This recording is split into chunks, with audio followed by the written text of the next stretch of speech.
Hi, railway previous questions గురించి ఈరోజు discuss చేద్దాం. మరికొన్ని క్వశ్చన్స్కి ఆన్సర్ తెలుసుకునే ప్రయత్నం చేద్దాం. మన యొక్క యాప్ లాస్ట్ బెంచెస్ అనే యాప్ని డౌన్లోడ్ చేసుకోండి. లింక్ డిస్క్రిప్షన్లో ఉంది. టెలిగ్రామ్ ఛానల్లో కూడా జాయిన్ అవ్వండి. ప్లేస్టోర్ నుండి కూడా మన యొక్క యాప్ డౌన్లోడ్ చేసుకోవచ్చు. తెలుగులో మొట్టమొదటిసారిగా రైల్వే ప్రీవియస్ ప్రశ్నలపై బుక్ అనేది మనం రిలీజ్ చేసాం. దాని నుండే ఈ క్వశ్చన్స్. ఇక్కడ ఫస్ట్ క్వశ్చన్ కనుక చూసినట్లయితే ఇక్కడ క్వశ్చన్ చూడండి. ఒకటి, భారతీయ సంగీత విద్వాంసుడు పండిట్ రామ్ నారాయణ్ను అంతర్జాతీయంగా ప్రాచుర్యంలోకి తెచ్చిన అతనికి గుర్తింపు తెచ్చిన విల్లు ఆకార వాయిద్యం క్రింది వాటిలో ఏది అనే క్వశ్చన్ అడిగాడు. సో దీనికి సంబంధించి మనం ఈరోజు మార్నింగ్ అవర్స్లోనే ఒక క్లాస్ అప్లోడ్ చేసుకున్నాం. అందులో ఉంటుంది, చూడండి ఒకసారి. రైట్, వివిధ రైల్వే పరీక్షల్లో అడిగిన ప్రీవియస్ ప్రశ్నలు. గ్రామ మరియు చిన్న తరహా పరిశ్రమల కమిటీని డాష్ అని కూడా పిలుస్తారు. వాటిని కార్వే కమిటీ అని పిలవడం జరుగుతుంది. గ్రామీణ అభివృద్ధిని ప్రోత్సహించడానికి, చిన్న తరహా పరిశ్రమలను సద్వినియోగపరచుకునే అవకాశాన్ని కలగడాన్ని ఇది గుర్తిస్తుంది. ఏమని పిలుస్తారు? కార్వే కమిటీ. భారతదేశంలో ఒక రాష్ట్రం యొక్క న్యాయ సేవకు జిల్లా న్యాయమూర్తులు కాకుండా ఇతర వ్యక్తుల నియామకాలు డాష్ ద్వారా చేయబడతాయి. రాష్ట్ర గవర్నర్. డాష్ సంవత్సరంలో పరమహంస మండలి మహారాష్ట్రలోని పూనా, సతారా మరియు ఇతర పట్టణాలలో స్థాపించబడిందని అడిగాడు. సో 1849లో పరమహంస మండలి అనేది స్థాపించబడింది. భారత రాజ్యాంగంలోని ఏ ఆర్టికల్ ప్రకారం గ్రామ పంచాయతీని ఏర్పాటు చేశారు అనే క్వశ్చన్ వేశాడు. ఆర్టికల్ 40. మనం ఇంపార్టెంట్ ఆర్టికల్స్ అనే లెసన్లో డిస్కస్ చేశాం. అల్కాప్ అనేది జార్ఖండ్ మరియు డాష్ ప్రాంతాలలో ప్రబలంగా ఉన్న గ్రామీణ నృత్య నాటక ప్రదర్శన. వెస్ట్ బెంగాల్ కల్చర్లో ఉండే ఇది ఒక టైప్ ఆఫ్ డ్యాన్స్ ఫామ్. పురాతన స్మారక చిహ్నాల సంరక్షణ చట్టం డాష్ సంవత్సరంలో రూపొందించబడింది. 1904. న్యూఢిల్లీలోని రెడ్ ఫోర్ట్ కాంప్లెక్స్ డాష్ సంవత్సరంలో యునెస్కో వారసత్వ జాబితాలో చేర్చబడింది. ఈ క్వశ్చన్ కూడా మనం డిస్కస్ చేసాం. 2007లో అదైతే చేర్చబడింది.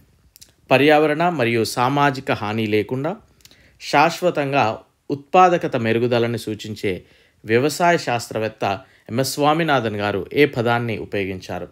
సతత హరిత విప్లవం అనే వాటిని ఉపయోగించారు. సో ఎంఎస్ స్వామినాథన్ గురించి డెఫినెట్లీ గుర్తుపెట్టుకోండి, ఎందుకంటే తను రీసెంట్గా ఎక్స్పైర్ అవ్వడం జరిగింది. At the same time Bharat Ratna పురస్కారం కూడా రావడం జరిగింది. కనుక డెఫినెట్లీ ఎగ్జామినర్ ఫోకస్ చేసే అవకాశం ఉంది. ఓకే, క్రింది వాటిలో ఏది తక్కువ తరంగ ధైర్యం కలిగి ఉంటుంది? గామా కిరణాలు. డాష్ గంగా నదికి ఉపనది కాదు. సట్లెజ్ అనేది గంగా నదికి ఉపనది కాదు. మరి ఏ నదికి ఉపనది అనేది తెలియజేయండి. ఓకే, సో నేను యాజ్ ఇట్ ఈజ్ క్వశ్చన్స్ ఎలా మీకు ఇచ్చాడో ఎగ్జామినర్ అలానే ఇవ్వడం జరిగింది బుక్లో. జన్యుశాస్త్ర పితామహుడిగా ఎవరిని పిలుస్తారు? Gregor Mendel. ఎంఎస్ వర్డ్లో కొత్త పారాగ్రాఫ్ని సృష్టించడానికి ఈ క్రింది కీలలో ఏది ఉపయోగించబడుతుంది? అఫ్కోర్స్ మనం ఎంటర్ నొక్కగానే నెక్స్ట్ లైన్కి వెళ్ళిపోతుందిగా, ఎంటర్. భారత పార్లమెంట్ పౌరసత్వ చట్టాన్ని ఏ సంవత్సరంలో ఆమోదించింది? 1955. క్రింది వాటిలో ప్రధానంగా తూర్పు ఐరోపా, వెస్ట్ ఏషియా మరియు మిడిల్ ఏషియా ఉన్న సోవియట్ అనంతర రాష్ట్రాల ఆర్థిక సంఘం ఏది? European economic union. భారత సంగీత విద్వాంసుడు పండిట్ రామ్ నారాయణ్ను అంతర్జాతీయంగా ప్రాచుర్యంలోకి తెచ్చి అతనికి గుర్తింపు తెచ్చిన విల్లు ఆకార వాయిద్యం సారంగి. సో ఇక్కడ మీరు అబ్జర్వ్ చేసినట్లయితే బిస్మిల్లా ఖాన్, పండిట్ రవిశంకర్ అండ్ అదేవిధంగా ఇటీవల మరణించిన జాకీర్ హుస్సేన్ గారి గురించి కూడా మీరు ప్రాపర్గా నేర్చుకోండి. ఖచ్చితంగా కనబడబోయే ప్రశ్న అది. హిమాలయ పర్వత శ్రేణి ఒక రకమైన ముడత పర్వతాలు. భగీరథి నదిపై నిర్మించిన తెహ్రీ ఆనకట్ట ఈ క్రింది ఏ రాష్ట్రాల్లో ఉంది? డ్యామ్స్ కాట చూస్తే మనకి ఈ క్వశ్చన్ కనిపిస్తుంది. ఉత్తరాఖండ్. మాల్పిగియన్ ట్యూబుల్స్ దేని యొక్క లక్షణం? ఆర్థోఫోడా యొక్క లక్షణం. మన ఛానల్ ఎవరైనా సబ్స్క్రైబ్ చేసుకున్నట్లయితే సబ్స్క్రైబ్ చేసుకోండి. అండ్ నెక్స్ట్ క్వశ్చన్, గంగా నది కింది ఏ రాష్ట్రాల గుండా ప్రవహించదు? మధ్యప్రదేశ్ గుండా. సో ఏ రాష్ట్రాల గుండా ప్రవహిస్తుంది అనేది మీరు ఆన్సర్ చేయండి. యూరో అనేది కింది అంతర్జాతీయ సమూహాలలో ఏది సాధారణ? దేనికంటే యూరోపియన్ యూనియన్కే కదా కరెన్సీ. అర్థశాస్త్రంలో కౌటిల్యుడు న్యాయమూలాలను పేర్కొన్నాడు. 4. కింది వాటిలో ఏ నేల రేణువుల పరిమాణంలో అత్యుత్తమైనది? మట్టి నేల. క్లియర్ లైట్ ఆఫ్ డే పుస్తకాన్ని ఎవరు రచించారు? అనితా దేశాయ్. నికర జాతీయ ఉత్పత్తిని డాష్ నుండి తరుగుదల తీసివేయడం ద్వారా లెక్కించవచ్చు. స్థూల జాతీయోత్పత్తి నుండి తీసివేయడం ద్వారా. కింది వాటిలో కేక్లు, మఫిన్లు, కుకీలు వంటి కాల్చిన ఆహారాలలో రసాయన పులియబెట్టే ఏజెంట్గా ఆహార పరిశ్రమల్లో ఎక్కువగా ఏది? Sodium bicarbonate. సోడియం బైకార్బోనేట్ యొక్క నిక్నేమ్ ఏంటిదండి? తెలియజేయండి. ఏ మార్కెట్లోనైనా డాష్ ఉన్న చోట గుత్తాధిపత్యం అనే మార్కెట్ నిర్మాణం ఉంటుంది. ఖచ్చితంగా ఒక విక్రేత ఉన్న చోట.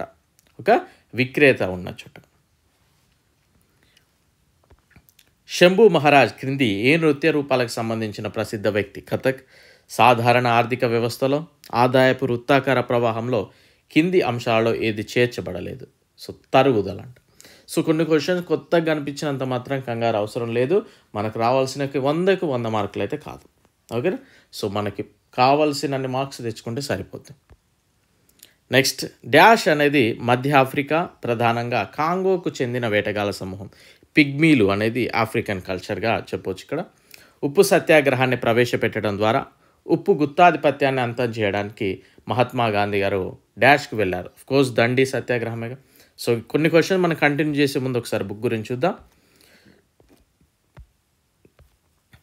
ఇదే బుక్ అండి, మీకు సోషల్ సైన్స్ జీకే నుండి వివిధ రైల్వే ప్రీవియస్ క్వశ్చన్స్ని మనం తయారు చేయడం జరిగింది తెలుగులో. 8,000+ మీకు ప్రీవియస్ క్వశ్చన్స్ ఉంటాయి. బుక్లో పూర్తి కంటెంట్ ఎలా ఉందనేది వీడియో లింక్ నేను డిస్క్రిప్షన్లో ఇచ్చాను, ఒకసారి చూడండి. బుక్ అని ఒక వీడియో ఉంటుంది. ఇది ఎలా తీసుకోవాలనుకుంటే హైదరాబాద్లో ఉన్న వాళ్ళైతే అశోక్ నగర్లో వికాస్ బుక్ స్టోర్ కావచ్చు, తిరంగానైనా టైమ్స్లోనైనా మీకు అవైలబుల్గా ఉంటుంది. 300 రూపీస్కి ఇవ్వడం జరుగుతుంది. ఓకే. అండ్ నెక్స్ట్, ఆన్లైన్లో తీసుకున్న పోస్టల్లో కావాలనుకునేవారు ఇక్కడ కనిపిస్తున్న నెంబర్కి ఫోన్పే కానీ జీపే కానీ 380 rupees with delivery charges send చేసి ఆ payment screen shot and full address, దయచేసి చెప్తున్నా, ఆల్ ఆర్ గ్రాడ్యుయేట్స్ మీరు అందరూ కూడా స్టిల్ ఇంకా అడ్రస్ పంపడానికి సరిగా ఐడియా లేనట్టుంది. ఫస్ట్ నేమ్ ఉండాలి, ఫాదర్ నేమ్, మీ యొక్క village, mandal, district, pin code, మీ యొక్క కాంటాక్ట్ నెంబర్. సిటీ అయితే మీ యొక్క హౌస్ నెంబర్, అండ్ నెక్స్ట్ మీ నేమ్, ఫాదర్ నేమ్, మీ యొక్క హౌస్ నెంబర్, కాలనీ నేమ్, మీ area name and district name, ఇదంతా కూడా మెన్షన్ చేయాలి. ఏదో పంపించి అంటే కష్టం కదా. కొద్దిగా రెస్పాన్సిబిలిటీగా ఉండండి. Be responsibility, right? సెండ్ చేయండి. మీకు బుక్ అనేది ఇండియన్ పోస్టల్ ద్వారా పంపించడం జరుగుతుంది. Okay, right.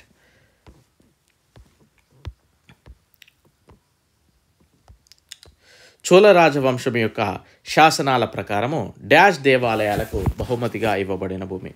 తిరునామట్టుకని అనేది దేవాలయాలకు బహుమతిగా ఇవ్వబడిన భూమి. పౌరుల ప్రాథమిక విధులు డాష్ ద్వారా భారత రాజ్యాంగానికి జోడించబడి 42వ సవరణ చట్టం ద్వారా ఎన్నవ ఆర్టికల్లో ఉన్నాయని తెలియజేయండి. డాష్ అనేది సీక్వెన్షియల్ యాక్సెస్ మరియు పెద్ద మొత్తంలో డేటాను బ్యాకప్ చేయడానికి తరచుగా ఉపయోగించే చక్రాల చుట్టూ చుట్టబడిన అయస్కాంతంగా పలుచని ప్లాస్టిక్ ముక్క, అయస్కాంత టేప్. ప్రయాగ్రాజ్ వద్ద ప్రయాగ్ సంగీత సమితి హిందుస్థానీ శాస్త్రీయ సంగీతాన్ని బోధించడానికి డాష్ సంవత్సరంలో స్థాపించబడింది? 1926. కింది వాటిలో భారతదేశంలోని పొరుగు దేశాల్లో ఏది అత్యధిక భూభాగాన్ని కలిగి ఉంది? చైనా. ఏ ఆర్టికల్ ప్రకారం హైకోర్టు న్యాయమూర్తుల ప్రమాణము లేదా ధృవీకరణకు వారి యొక్క హైకోర్ట్స్కి సంబంధించి 219. ఇక్కడ జంతువులలో పునరుత్పత్తి అవయవాలు మగ మరియు ఆడ గ్యామెట్లను ఉత్పత్తి చేస్తాయి. ఇవి డాష్ కలయిక ద్వారా ఏర్పడతాయి. జైగోట్. రాణి రత్నావళి అనేది ఒక లవ్ స్టోరీ. సంస్కృత నాటకం రత్నావళిని ఎవరు రాశారు? హర్షవర్ధనం. ఇక్కడ మీరు చూసినట్లయితే అది ఏ లాంగ్వేజ్ అని కూడా అడిగే అవకాశం ఉంటుంది. సంస్కృతంలో ఉంది. మన యొక్క ఛానల్ సబ్స్క్రైబ్ చేసుకోండి, మన యొక్క యాప్ డౌన్లోడ్ చేసుకోండి, last benches up. Next, valley of the Kings ప్రపంచంలోని అత్యంత ముఖ్యమైన పురావస్తు ప్రదేశాల్లో ఒకటి. డాష్లో ఉంది, ఈజిప్ట్లో. బెంగాల్ రాష్ట్ర ఖైదీల నియంత్రణ బెంగాల్ రెగ్యులేషన్ 3 ఏ సంవత్సరంలో ఆమోదించబడింది? 1818లో. అల్హాగానం అనేది కొన్ని భాగాల జానపద పాటల అంటే ఎక్కడ స్టేట్ వాళ్ళది? యూపీ. వాల్మీకి అంబేద్కర్ ఆవాస్ యోజన అందించడం దేని లక్ష్యంగా ఉంది? బిలో పవర్టీ లైన్, దారిద్ర్య రేఖకు దిగువన నివసిస్తున్న మురికివాడల నివాసితులకు గృహాలు మరియు మరుగుదొడ్ల సౌకర్యాలను కల్పి. అక్బర్నామా ఎన్ని పుస్తకాలుగా? 3. అక్బర్నామా రచయిత ఎవరు అనేది తెలియజేయండి. కింది వాటిలో ఉప్పు నీటి సరస్సు ఏది? పులికాట్ లేక్. భారత సైన్యాలకు సర్వోన్నత కమాండర్ ఎవరు? రాష్ట్రపతి. ఇవి క్వశ్చన్ రాగానే మీకు వెంటనే గుర్తుకు రావాల్సింది యూనివర్సిటీలు గుర్తుకు రావాలి. యూనివర్సిటీలకు కమాండర్ ఎవరండి? సుప్రీం. తెలియజేయండి. కింది వాటిలో సజీవ శిలాజ చెట్టుకు ఉదాహరణ ఏది? Ginkgo biloba tree. 15వ శతాబ్దంలో ఆంధ్రప్రదేశ్లో సత్తారియా నృత్య రూపాన్ని ఎవరు ప్రవేశపెట్టారు? శ్రీమంతు శంకరదేవ. భారత రాజ్యాంగంలోని ఏ షెడ్యూల్లో 22 భాషలు ప్రస్తావించబడ్డాయి? 8వ షెడ్యూల్. వీలుంటే ఏ ఆర్టికల్ తెలియజేయండి. కింది వాటిలో ఏ దేశానికి నేరుగా ప్రవేశం, సముద్రానికి నేరుగా సముద్ర బార్డర్ లేదు ఇక్కడ? నేపాల్. ఎక్సెల్ వర్క్షీట్లో సంఖ్యల డిఫాల్ట్ అమరిక ఏమిటి? రైట్ నుండి. హులివేష అనేది డ్యాష్ తీర ప్రాంతంలో ప్రసిద్ధి చెందిన జానపద నృత్యం? కర్ణాటక. ఏ రకమైన రసాయన చర్యలో ఫెర్రస్ సల్ఫేట్ స్ఫటికాలు వేడి చేయడంలో నీటిని కోల్పోతాయి మరియు స్ఫటికాల రంగు లేత ఆకుపచ్చ నుండి తెల్లగా మారుతుంది? విచ్ఛిన్న ప్రతిచర్యలో. భారతదేశంలో హరిత విప్లవానికి సంబంధించి HYVP యొక్క పూర్తి ఫుల్ ఫామ్? అధిక దిగుబడినిచ్చి రకాల ప్రోగ్రాం. సింధు లోయ నాగరికత యొక్క కింది ప్రదేశాలలో ఏది పంజాబ్ అంటే భారతదేశంలో ఉంది అని అడుగుతా ఉన్నాడు. సో ఎక్కడంటే రోవార్. Okay. Next, Sardar Sarovar dam వచ్చేసి ఏ నదిపై నిర్మించారు? నర్మదా. ఇక్కడ HYVP అంటే హై ఈల్డింగ్ వెరైటీస్ ప్రోగ్రామ్ అండి. Okay, high yielding varieties program గుర్తుపెట్టుకోండి. కింది వాటిలో బ్రిటిష్ సంస్కరణవాది, మహిళా హక్కుల కోసం పోరాడిన వ్యక్తి మరియు భారతీయ జాతీయవాదానికి మద్దతుదారుడు ఎవరు? అనిబిసెంట్. ఈ అనిబిసెంట్ ఎవరనే అనిబిసెంట్కి సంబంధించి ఒక 2-3 పాయింట్స్ ఇంపార్టెంట్ ఉంటాయి. ఇండియన్ నేషనల్ కాంగ్రెస్ కావచ్చు, తన యొక్క స్థాపనలు కావచ్చు, ఏంటనేది తెలియజేయండి. కింది వాటిలో ఏ ఓడరేవు భారతదేశం యొక్క పశ్చిమ తీరంలో ఉంది? కొచ్చిన్. బాహ్య షాకులకు వ్యతిరేకంగా డబ్బు సరఫరాను స్థిరంగా ఉంచడానికి మనీ మార్కెట్లో ఒక దేశం యొక్క ద్రవ్య అధికారం ద్వారా జోక్యాన్ని డాష్ అంటారు? స్టెరిలైజేషన్. సో ఇది ఈరోజు మనం నేర్చుకున్న సుమారు 50+ క్వశ్చన్స్ నేర్చుకున్నాం. అండ్ క్లాసెస్ కంటెంట్ కూడా చూడండి. ఓకే, సో మన వాళ్ళకు ఉన్నది ఏంటి అంటే, నేను ఈ మధ్యలో ఇక్కడ వీడియోలో కూడా చూశాను, అంటే ఏ ఎగ్జామ్కి ఏ విధంగా ప్రిపేర్ అవ్వాలి అనేది చాలామందికి తెలియదు. అంటే ఒక్కో ఎగ్జామ్కి ఒక్కోలా ప్రిపేర్ అవ్వాలని. అది ఇంకా కరెంట్ అఫైర్స్ ప్రవీణ్ సార్ అనుకుంటా చెప్పింది, ప్రవీణ్ సారే చెప్పాడు. 90% ఆఫ్ స్టూడెంట్స్కి, మీరు ఏమైనా అనుకుంటే కానీ 90% ఆఫ్ స్టూడెంట్స్కి సిలబస్ ఏంటి అంటే ఏ ఎగ్జామ్కి ఎలా ప్రిపేర్ అవ్వాలో తెలియదని తను ఒక వీడియోలో చెప్పాడు. నేను ఎస్టర్డే చూశాను. నిజమే, నేను ఎన్నోసార్లు మీకు కూడా అదే చెప్పాను. ఫ్రెండ్స్ ఉంటారు, ఒకడు TSPSC గ్రూప్ 1 ప్రిపేర్ అయ్యేటోడు ఉంటాడు, రైల్వేకి ప్రిపేర్ అయ్యేటోడు ఒకటే రూమ్లో ఉంటారు. వాళ్ళిద్దరు కూడా ఎగ్జాంపుల్ ఒక పాలిటీ లక్ష్మీకాంత్ బుక్ తెచ్చుకున్నారు, చదవాలి. సో వాడు చదివే విధానం వేరుండాలి, వీడు చదివే విధానం వేరుండాలి, అవునా? సో ఆ విధానం అనేది తెలుసుకోవాలి, మనం ఎంతవరకు చదవాలి. అది ఎప్పుడు తెలుస్తుంది? ప్రీవియస్ క్వశ్చన్ చూస్తే తెలుస్తూ ఉంటుంది. ఇన్స్టిట్యూషన్లో ఎలా ఉంటుందంటే, ఇన్స్టిట్యూషన్ కావచ్చు, మేజర్ యూట్యూబ్ ఛానల్స్లో కావచ్చు, ఎలా ఉంటుందంటే గ్రూప్ 1కి అదే క్లాసెస్ రికార్డ్ చేస్తారు, పెడతారు, లేదా ఆఫ్లైన్లో చెప్తారు. అందులోకే రైల్వేస్ వాడిని, గ్రూప్ 4 వాడిని, గ్రూప్ 3 వాడిని, గ్రూప్ 2 వాడిని అందరిని అందులోనే వినండి క్లాసెస్ అంటారు. ఎక్కువ నేర్చుకోండి, దెన్ మీకు యూజ్ అవుతుంది అని అంటారు. బట్ మనకు అవసరమైంది నేర్చుకోవడం అనేది మెయిన్ థింగ్ కదా. సో మీరు అది కనుక క్యాచ్ చేయగలిగితే definitely you can crack it. So మనం ఇలా చెప్తే ఎవరికి నచ్చమన్నట్టు. జనరల్లీ మీకు సిలబస్ తెలియదు, మీకు ఈ ఎగ్జామ్కి ఎలా ప్రిపేర్ అవ్వాలో తెలియదు అని అంటే కొంచెం మనకి ఈగోస్ ఉంటాయి కనుక నచ్చదు. ఓకే, సో ప్రాపర్గా నేర్చుకోండి. డెఫినెట్లీ ఎగ్జామ్కి ఒక్కో విధంగా ప్రిపేర్ అవ్వాలి. అన్ని ఎగ్జామ్స్కి ఒకేలా ప్రిపేర్ అవుతానంటే అది కాని పని. Clear? So right, I wish you very good luck. Thank you, all the very best.